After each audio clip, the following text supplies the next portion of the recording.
Magandang umaga sa inyong lahat. Ako nga po pala si Eleanor Mendoza at akin ko nga po pala kayong lilibutin sa New Era University Hall. Sobrang ganda nito mga guys. Tara, libutin na natin. Ayan na, pinapakita ko na yung harapan niya. Super ganda. Ayan na, nasa loob na tayo ng New Era University Hall. Makikita natin na halos walang katao-tao dahil sobrang aga ko dumating dyan. Medyo nalungkot lang ako kasi wala pa yung mga ka-classmates ko. Pero okay lang yan kasi nagsiselebrate naman kami ng buwan ng wika at syempre supportado natin ang kapwa nating mga kamag-aral na nagpa-practice para sa buwan ng wika. Makikita nyo na nakaupo na po ako dito sa New Era University Hall. Maganda po ang kanyang seat cushion, pati na rin po ang backrest ng upuan namin at maganda rin po pagkakadesenyo, kulay at borda ng aming logo. At makikita nyo naman yung armrest, yan yung nawakan ko, na folding siya, na pwede siya maging table, na pwede pang patong ng kahit anumang mga bagay. Pero bawal pong pagkain at inumin sa loob ng New Era University Hall para mapanatili ang disiplinado at malinis sa kapaligiran. Tunghayan naman po natin ang pagpapractice ng ating kapwa mag-aaral dito sa NEU, New Era University.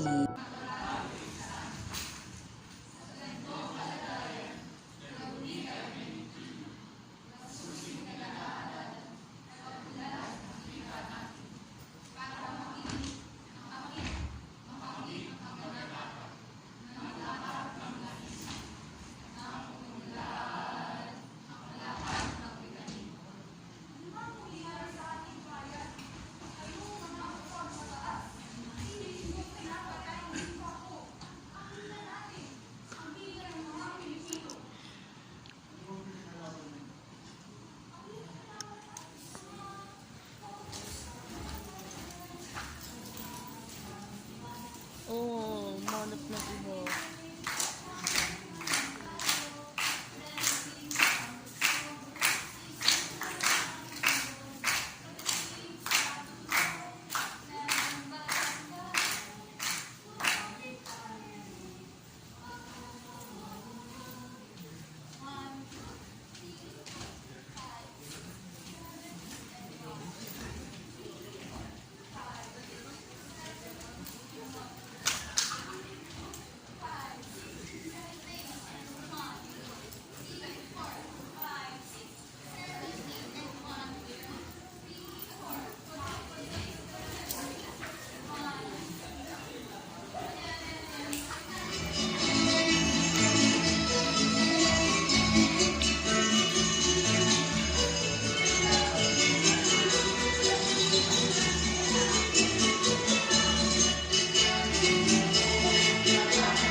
Ang galing sabay-sabay.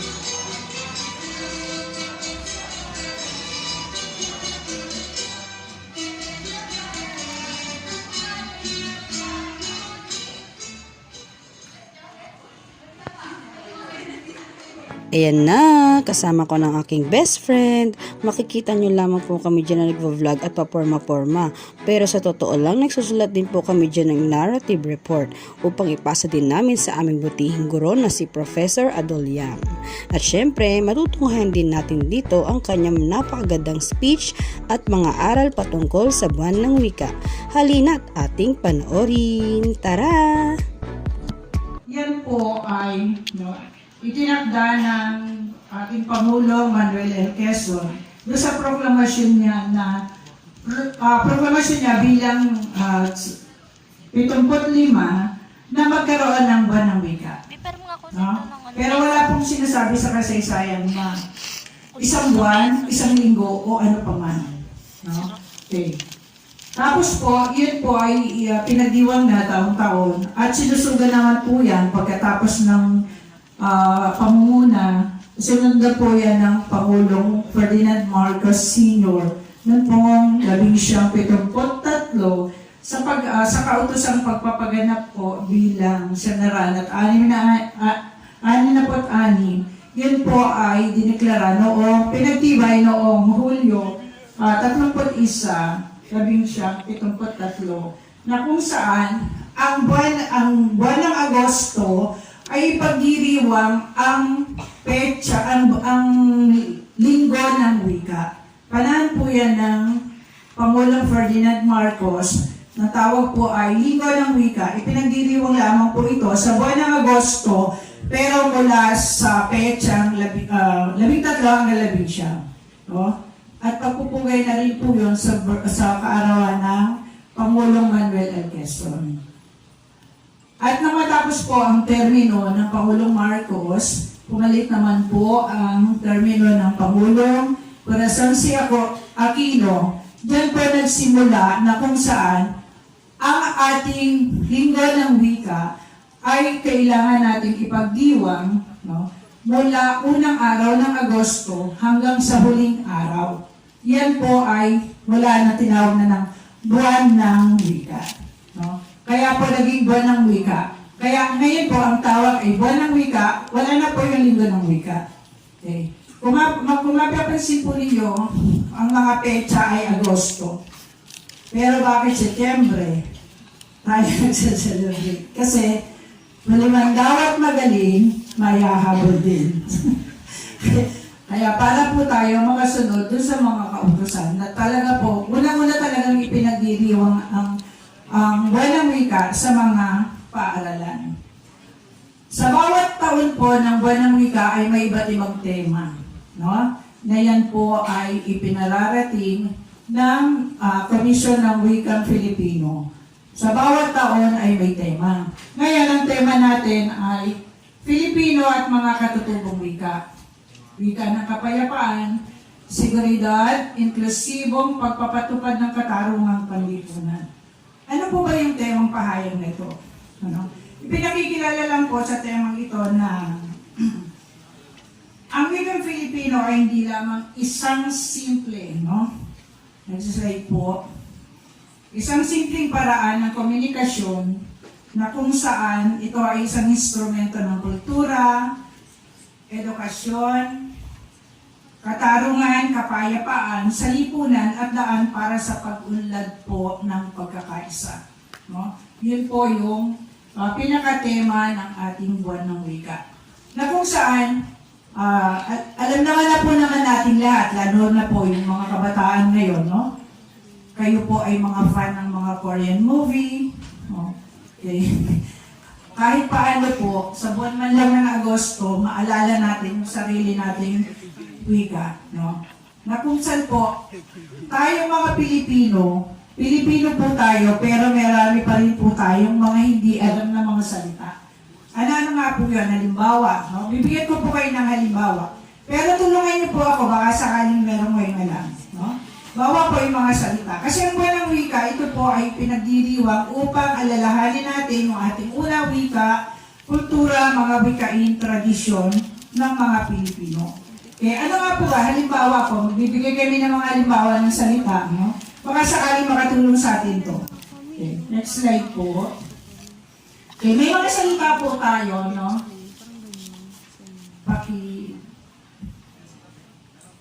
Next po. May mga salita po tayo sa Ingles, no? May tumbas sa Pilipino pero hindi po natin alam. Kalimitan po na ginagamit natin ay salitang Ingles. Pero pag nabasa natin, ano kaya ito? Halimbawa po, no? Next slide po, yung charger. Sige nga po. Sige, magbibigay ako ng Gcash. Pagbilang ko pa ng 10 ato bayo. 1, 2, sige. Okay. Ano? Okay, next. Pantablay. Pakiyan nga po. Next, yung charger po sa Filipino, yun yung tinatawag na pantablay. Pag-i-post nga po yung sagot. Ayan po. Yun po ang Filipino ng charger. No? Ito po yung lagi na din po natin ginagamit. Meron po tayong laging ginagamit. Katulad po ng salita na hyperlink. Sige nga po. Kaya pag nabasa po natin yung salitang hyperlink, paano po ba ito isasalin? Okay. Pang-connecta. Ano po ba ibig sabihin ng hyperlink? Pag sinabi po natin hyperlink, sa Filipino po yan, yun yung salitang kawingan. Okay, next slide po. Yeah, kawingan. Ang kawingan ay, no? Oh, ito po yung susunod. Ito para sa akin yan, ha? Ano po ba sa Filipino yung salitang news? Okay. Yan po, marami sa ating hindi na nakakaalam yan, lalo na sa amin pong mga 25 na ang age, medyo alam po namin yan. Pero yung mga 15 age, katulad nyo, no? Pag sinabi po kasi natin yung news sa Filipino ay paraluman. No? Okay, yun po yung ibig sabihin ng paraluman sa English, yan po ay news. Hindi po musa. No? Kasi diba, anong Filipino ng news? Musa. Yun po kasi ginakasanayan natin, pero hindi po talaga. No? Okay. Next, ano naman po yung bahagi ng katawan ng mga lalaki? No? Yan, yung Adam Sapot. Hindi nga po, meron kayo? Wala. Mga lalaki lang po, Pati mga babae, ganyan ang ganyan. Sige nga po. Meron po. Ano po ba yan sa Filipino? Okay. Alam niyo, sir, yan kasi 25 na si sir. Ano nga po yan? Lalagukan. Pati ano po. Yan ang ibig sabihin yan.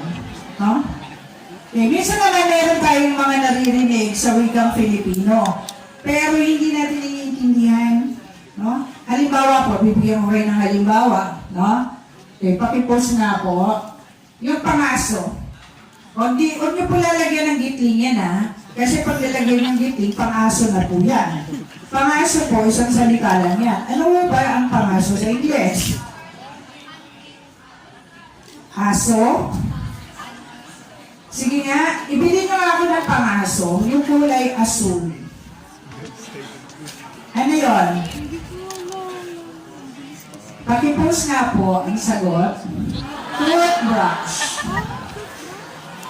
Yeah. Ay, yun pala yun. Akala ko yung aso. No? Yun po yung mga halimbawa ng salita na hindi po natin alam. No? Siguro po ngayon, at least yung mga dumalo ngayon, alam na natin na pangaso pala yung ginagamit natin 3 beses isang araw pagkatapos natin kumain. No?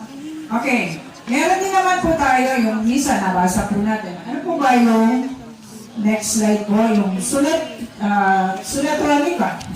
Email. Ito, alam po natin yan, no? Ginagawa natin araw-araw. No? Pero nakasanayan po natin, yan ay sasabihin natin ay email. Yan, pati ano po. Yan ay ibig sabihin nun. Email. Yan lang po yung mga halimbawa ng mga salita na kung saan hindi tayo po yung mga Pilipino, pero hindi tayo mga pamilya. No? Kahit po kami na mga guro lang, talaga pong inaaral din po namin. Kapag nakarinig kami ng mga bago, nakabasa kami ng mga malalalim na salita. Kasi yun na po yung nakakalimutan natin mga Pilipino. No? Kaya po ngayon, siguro naman po ito, at least makakatulong po sa atin to, meron tayong ilang salitang nalaman sa araw na ito. No? Bilang pangwakas po ng mga pananalita ko ngayon, akin lang pong iiwanan sa inyo na yung mga quotation lang po na sa pangwakas po na pananalita ay sabi nila, ang susi at diwa ay wika. Tuluyan ng tao, ugnayan ng bansa. Kaya ang pagiging matalinong Pilipino, wikang Filipino ay kabisado. Maraming salamat po sa inyong pakikinig.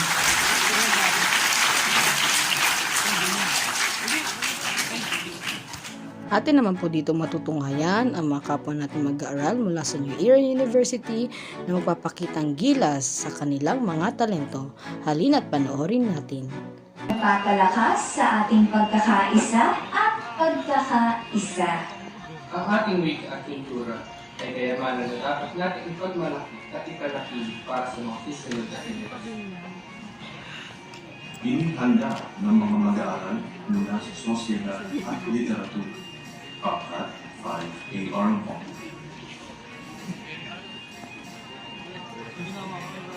Sa mga awit ng bayan, tayo'y nagkakaisa at nagmamahalan. Ang kanta ay paraan ng pagpapahayag ng damdamin ng mga tao tungkol sa kanilang buhay at karanasan. Ang mga kasabihang ito ay hinalalay sa kahulugan ng isang awiting bayan, isang uri ng panitikan, isang liriko na may malaking ambag sa ating literatura. Ang mga awiting bayan ay nabibigay tulong sa mga Pilipino ng isang pangunahing bahagi ng kanilang pagkakakilanlan. Ito ay nagpapakita ng kanilang pagiging Pilipino at pagmamahal sa bansa. Ang awiting bayan ay may kakayahang magbigay boses sa mga kwento ng ating bansa, ng buhay at ng mga pangarap ng isang individual o ng isang komunidad. Karaniwang paksa nito ay patungkol sa kalungkutan, pamimiligati, pangamba, o di kaya ay patungkol sa pag-ibig, pag-asa, at kaligayahan. Isang magandang halimbawa nito ay ang awiting bayan na Leron Sinta, na nagpapahayag ng pag-ibig sa larawan ng isang magkasintahan.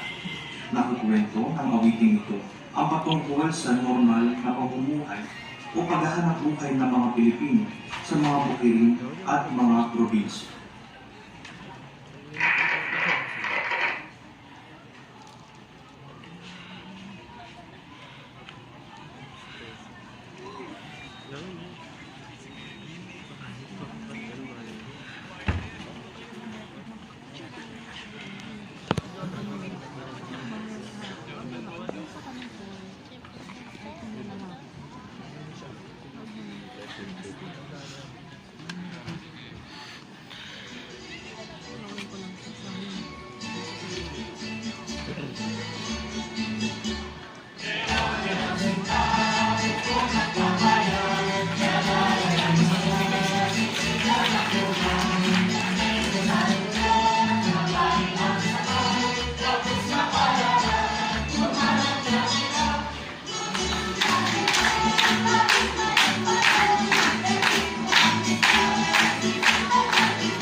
Ayan, muli po palakpak.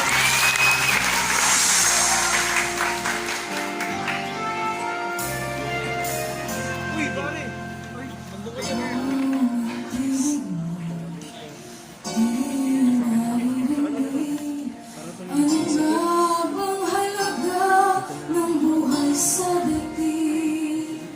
Darating ba ang sa ngayon at magbabago ang panahon? Kung ang bawat pagdating ay aking pagulong, hahalin ko pa dito sa mundo ang mga matang nakikita hindi totoo. May ngiting luha ang likuran at paglayang tanong ay kailan makikinating isabugan pagmamahal. Sundan mo ng tanaw ang buhay. Mundo ay punan mo ng saya, gawin mo kulay. Iisa lang ang ating lahi, iisa lang ang ating lipping. Bakit di pagmamahal ang ialay mo? Pangunawang tunay ang siyang nais ko, ang pagdamay sa kapwa'y nandiyan sa pangalan mo.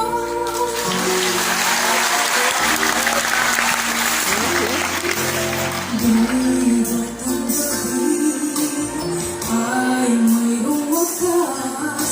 Pagkatapos ng dilim ay may liwanag. Araw ay agad nasisigap, ilawan ng ating landas ng pagkaisa bawat nating pangarap. Sundan mo ng tanaw ang buhay. Mundo ay punan mo ng saya, gawin mo kulay. Iisa lang ang ating lahi, iisa lang ang ating lipping. Bakit di pagmamahal ang ialay mo? Pangunawang tunay ang siyang nais ko, ang pagdamay sa kapwa'y nandiyan sa bayan mo.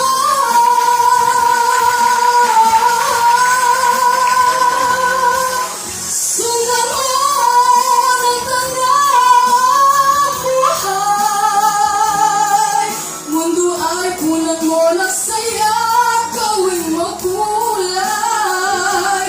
Iisa lang ang ating lahi, isa lang ang ating lipping. Bakit di pagmamahal ang ialay mo? Pangunawang tunay ang siyang nais ko, ang pagdamay sa kapwa'y nandiyan sa bayan mo.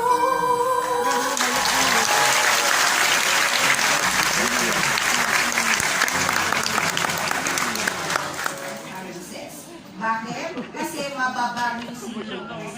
Mananatili. Kapag sinali natin at nabago yung kanyang acronym, hindi na kailangan isali. So, mananatili yung CPS. Okay, tingin lang.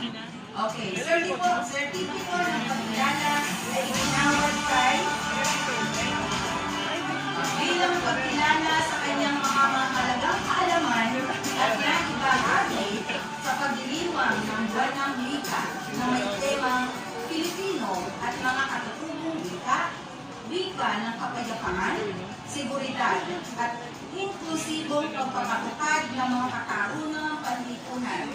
Iginawad ngayong 13 ng Setyembre 2023 sa New Era University Hall, New Era, Quezon City. Pinirmahan ni kapatid na o Brother Isaias B. Reyes II, ang Decano ng College of Arts and Sciences, Dr. Baby Simonette B. Leonso, Vice President for Academic Affairs, and Brother Alberto Domingo Jr., ang ating Pangulo ng Universidad.